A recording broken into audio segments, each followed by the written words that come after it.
Life is like this.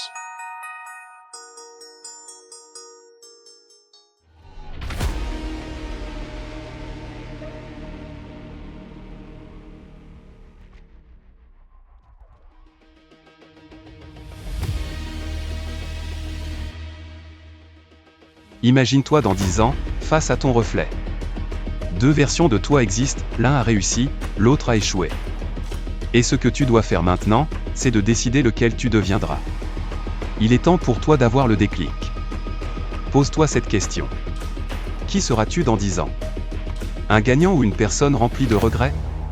Tout le monde veut réussir. Tout le monde veut une belle vie, une liberté financière, un corps parfait, une carrière de rêve. Mais très peu sont prêts à payer le prix. Ce n'est pas qu'une question de volonté et de courage. Il ne s'agit pas non plus de faire la morale sur le mode « on n'a rien sans rien ». C'est juste le baba de la vie, tes combats conditionnent tes réussites. Parce que oui, il y a un prix à payer. Le succès n'est pas un vœu, c'est une dette.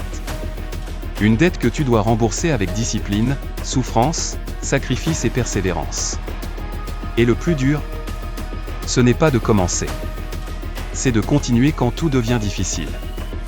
Parce que la vérité, c'est que ton plus grand ennemi, c'est toi-même.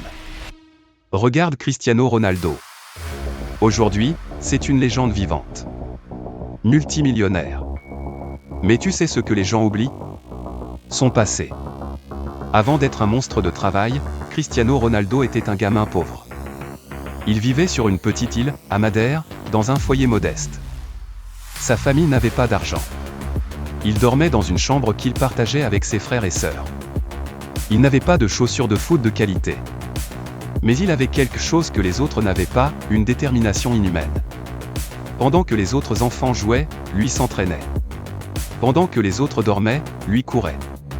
Pendant que les autres faisaient la fête, lui perfectionnait son jeu. Les coachs lui disaient « Tu es trop maigre ». Il a transformé son corps. « Tu ne seras jamais un grand joueur ». Il a prouvé le contraire. La vraie réalité que personne ne veut entendre est: tu as deux choix devant toi. Le premier, continuer comme avant, c'est-à-dire remettre tout à demain. Trouver des excuses.